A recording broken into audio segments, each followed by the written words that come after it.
Pessoal, algumas dicas para resolver exercício de lei de Newton, tá? Assim, é uma revisão relâmpago aqui, na ideia de dar um pouco, de passar algumas dicas de como facilitar a resolução de exercícios, tá? Bom, tem que ter em mente as três leis, tá? Tem que ter em mente as três leis. Não dá para você saber uma parte da primeira lei, em alguns casos da segunda, não. Você tem que saber as três leis sem titubear em nenhum momento, tá?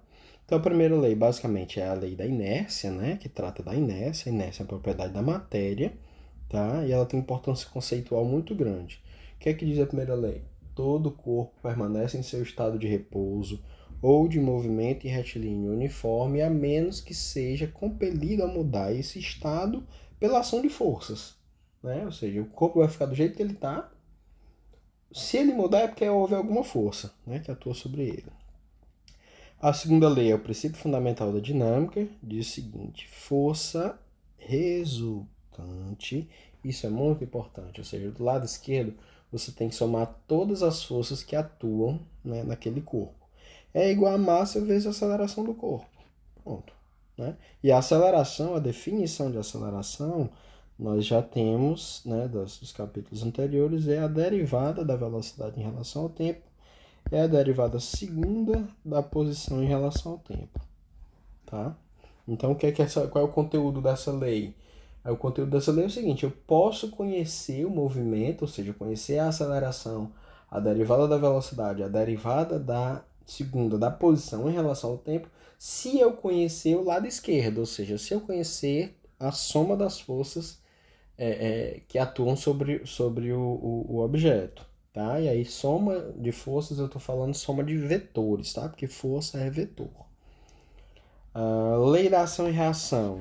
Sempre que houver dois corpos se tocando, sempre que houver dois corpos exercendo força um sobre o outro, essas forças vão obedecer essa relação aqui. A força em A devido a B é menos a força em B devido a A. Tá? Tenha isso em mente. A força em A devido a B é menos a força em B devido a A. Aí preste atenção que cada uma dessas forças atua num objeto diferente. Por quê? Porque a força em A, ela atua, como o próprio nome está dizendo, em A. E a força em B, ela atua em B, né? Assim como era de se esperar, né? Então, a força em A devido a B, ela é igual a menos a força em B devido a A. O que é que esse menos está dizendo? Está dizendo que, poxa, eu estou querendo copiar e colar, não estou conseguindo. Então, eu vou refazer aqui o mesmo desenho, né? Qual é a afirmação contida nessa lei? A afirmação é que um objeto não empurra o outro com uma força maior do que a que ele recebe e nem é empurrado por ele, tá? Né? Essas forças atuam na mesma direção. Então, por exemplo, é a força, essa aqui é a força em A devida ao corpo B, ou seja, a força que o corpo B faz o corpo A, enquanto que essa aqui é a força em B devida a A, tá? Elas têm o mesmo módulo, a mesma direção, mas elas têm sentidos opostos. Perdão, opostos. É isso aí, pessoal. Bom, tendo isso em mente, tem alguns casos, né, que é importante a gente ter em mente. Por exemplo, o caso típico que vai acontecer é uma força normal. Se eu colocar um objeto em cima da mesa, o objeto vai ser puxado para baixo pela força-peso, tá? Eu não vou desenhar aqui a força-peso, mas na hora que isso acontecer, ele vai empurrar a mesa para baixo, ou seja, a mesa vai fazer nele uma força normal e ele vai fazer na mesa uma força normal, né? De mesmo módulo, mesmo sentido, desculpa, de mesmo módulo, mesma direção, mas sentido oposto. Né? Seria uma coisa assim. Então, essa aqui é a força normal que a mesa faz no corpo, e essa aqui é a força que o corpo faz na mesa. Se eu colocar aqui o vetor, eu posso chamar isso aqui de menos n. Né? E o par, ação e reação são pares que atuam nos corpos correspondentes. Né? A reação da força que o corpo faz na mesa está no corpo e é feita pela mesa. A reação da força que a mesa faz no corpo está na mesa e é feita pelo corpo. Tá? Então um faz no outro e tal.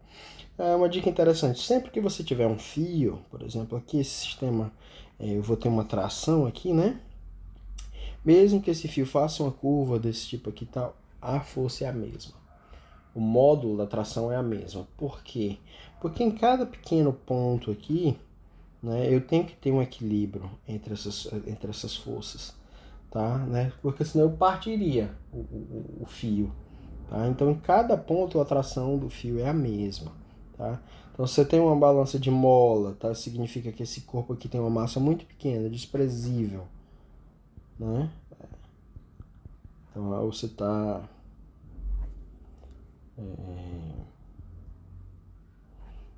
Então, a mesma tração que atua aqui e atua aqui, e é a leitura, tá? Leitura da balança.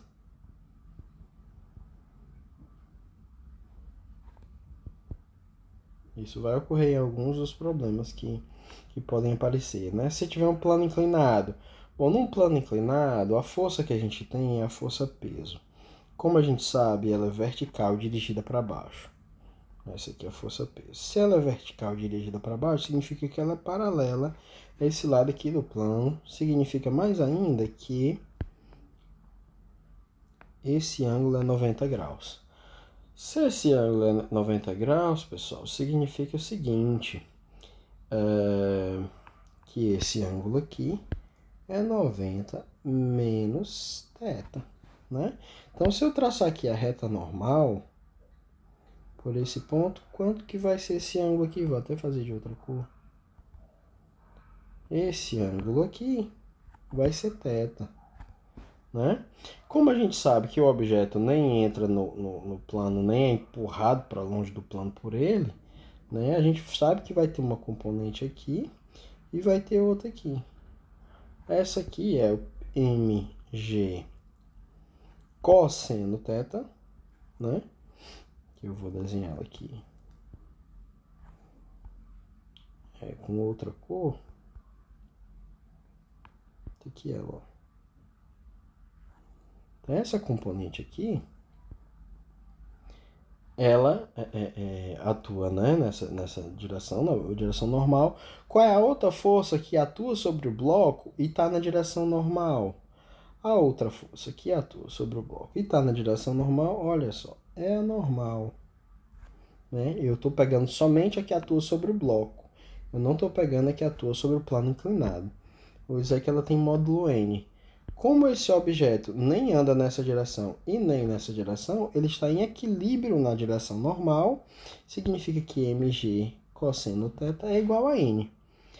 Quem foi a componente que sobrou sem nenhuma outra força para lhe anular?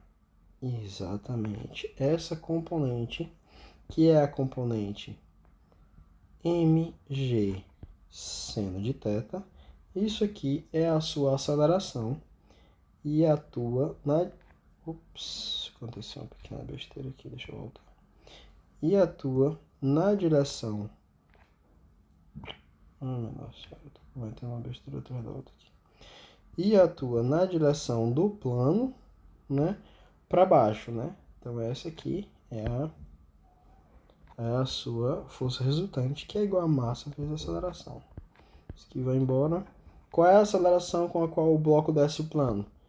G seno de θ. É isso aí, pessoal. Então, assim, quando vocês forem, né, a gente pegou casos especiais, mas quando vocês forem resolver um problema, primeira coisa que vocês façam, separem as forças em cada bloco, certo? Separem as forças em cada um dos corpos e coloquem todas elas lá. Né? Separa os corpos e vai colocando cada uma das forças. E a segunda coisa, aplica a segunda lei de Newton individualmente para cada corpo, tá? Eu vou fazer um exemplo agora. Vamos resolver um exercício agora usando essas dicas aqui, tá? Problema 51. Na figura 549, 3 blocos conectados são puxados para a direita sobre uma mesa horizontal sem atrito. por uma força de módulo T3 igual a 65,0 newtons. Se M1 é igual a 12,0 kg, M2 é igual a 24,0 kg e M3 é igual a 31,0 kg, calcule, item A, o módulo da aceleração do sistema, item B, a tensão T1, item C, a tensão T2. Olha só, então assim, recapitulando rapidinho, o que foi que ele deu pra gente? Ele deu isso, ele deu isso, ele deu isso e ele deu isso. Tá? E o que é que ele quer saber? Ele quer saber a aceleração, ele quer saber T2 e ele quer saber T1. Beleza. Qual foi a dica que eu dei para vocês? Primeiro, separa os blocos, coloca as forças e aplica a segunda lei de Newton para cada um. Tá? Então vamos começar por esse cara aqui. Tá? Então nesse bloco... uma dica importante. Notem que nesse problema aqui ele fala mesa horizontal sem atrito. Significa que a gente não precisa considerar forças pesos, forças normais e coisas desse tipo, porque a dinâmica que nos interessa está toda no plano. Né? A aceleração vai estar nessa direção aqui, ou para a direita ou para a esquerda. Né? Eu chutaria que é para a direita, né? Mas vamos ver se é mesmo. Tá? Então, a propósito, vamos considerar que tudo que aponta para a direita é positivo e tudo que não aponta para a direita, consequentemente, é negativo, né? Porque só tem essas duas opções. Então, vamos lá. O bloco de massa M1. No bloco de massa M1, quais são as forças que atuam?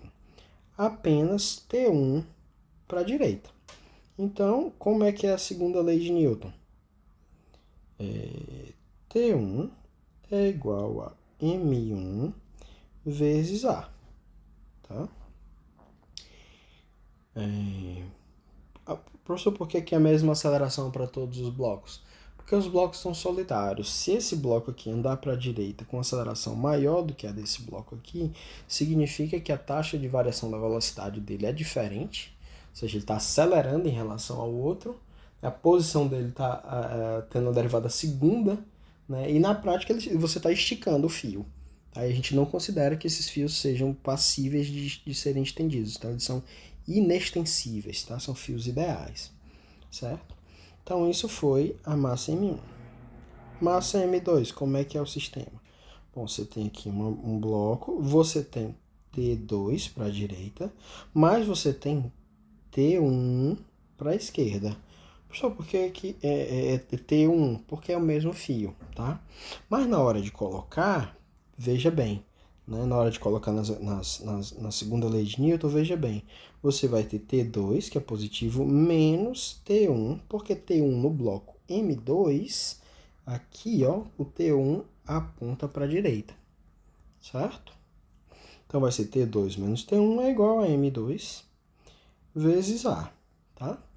Bloco M3, como é que vai ficar? Muito parecido, eu vou até copiar e colar a figurinha.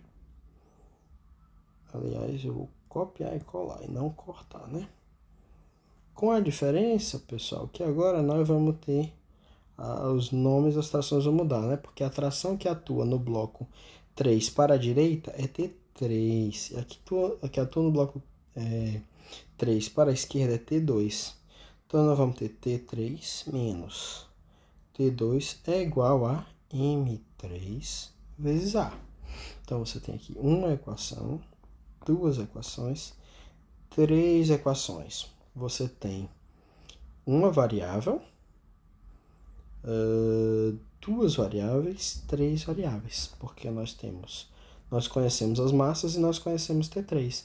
Então, três equações para três variáveis, esse sistema é perfeitamente resolvível, né? A gente pode determinar isso.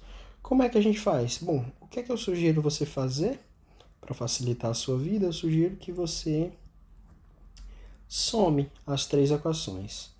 1 mais 2 mais 3. Isso aqui é 3, né? Como é que a gente faz isso? A gente soma o lado esquerdo, né? Que vai ser T1 mais T2 menos T1 mais T3 menos T2. Somei todos os lados esquerdos.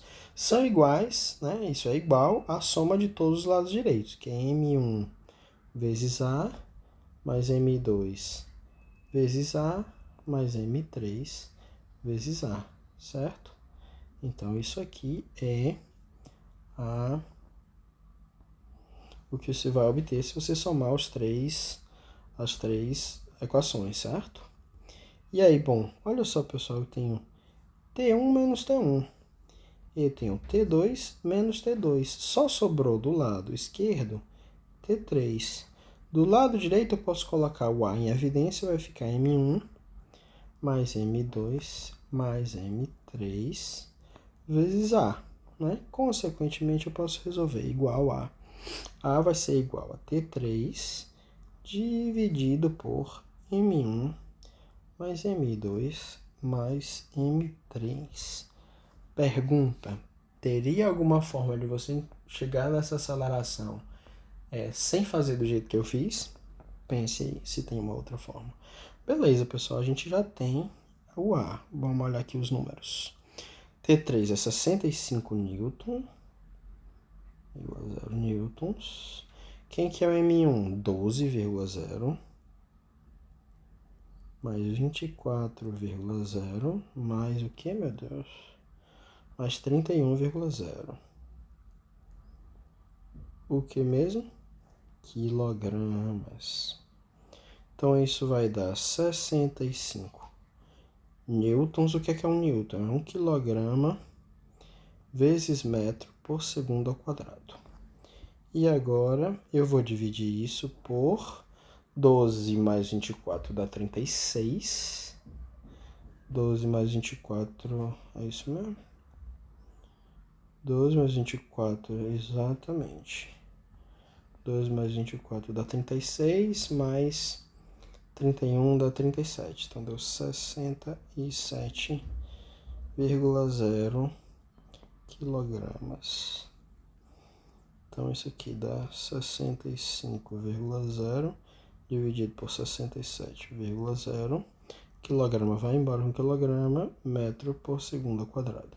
Vou fazer aqui essa continha e volto já, tá?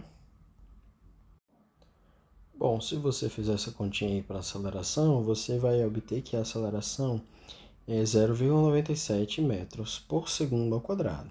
Como é que você faz agora para obter T1 e T2? Bem, você vai lá e joga essa aceleração dentro da equação 1. O que você vai obter? Que T1 é 12,0 vezes 0,97 kg vezes metro por segundo, né? Que é exatamente 11,6 kg vezes metro por segundo igual a Newton, tá? Então isso dá 11,6 Newton. Para obter o T2, você usa essa equação aqui e faz a mesma coisa, né? Então você vai ter que T2 é T1 mais M2 vezes A, 11,6 mais 24,0 vezes 0,97, né? Se você então vai encontrar 34,96, que é a resposta desse problema. É isso aí, pessoal.